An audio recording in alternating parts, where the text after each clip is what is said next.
Which of the following is an assumption on which the argument depends? What is the argument? The argument is the number of Maltvillian widgets sold in Wineland has increased. So the argument basically goes, we have the number of widgets sold in Wineland has not changed, but there's been a decrease in the number of widget makers in Wineland. So let's pretend as though we are from Wineland. With the same number of widgets are sold in the country, in these 5 years we have fewer widget makers in Wineland. Thus we must be getting more Maltvillian widgets sold in our country. That's the conclusion.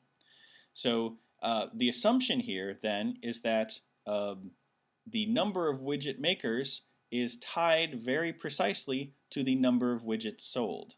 So because the number of widget makers decreased, the conclusion depends on the assumption that the number of domestic widgets also would have decreased, and therefore we are importing them from Maltville. Okay, so that's the assumption, that widget makers and number of widgets are basically the same thing. So A, widgets made in Wineland require more advanced technology to make than do widgets made in Maltville. That's not the assumption. It doesn't tie us to the widget makers. B, the number of widget makers in Maltville has increased by exactly as much as the number of widget makers in Wineland has decreased.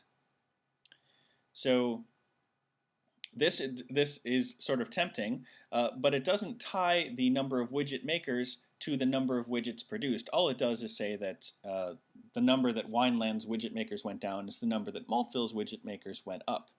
That does not necessarily mean that the number of Maltvillian widgets sold in Wineland has increased.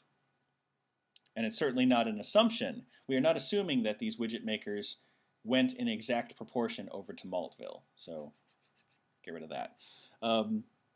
Are we assuming C, the number of widgets made annually in Maltville has increased significantly during the past 5 years? No, it doesn't have to have increased significantly. That's not an assumption on which the argument is based. People in Maltville could be buying fewer of them.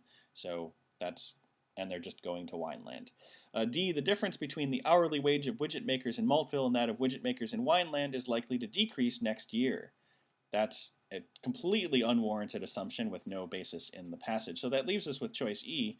Why is choice E right? The number of widgets per day a Winelandian widget maker can produce has not increased significantly over the past 5 years. So this is right because the evidence says there has been a decrease in Winelandian widget makers. However, if the number of widgets per day that each of them can make has increased, a decrease in the number of makers does not mean a decrease in the product. Therefore, we don't have to assume that Maltvillian widgets are making up some kind of shortfall. Okay, there could be enough domestic Winelandian widgets to meet the constant demand. Choice E.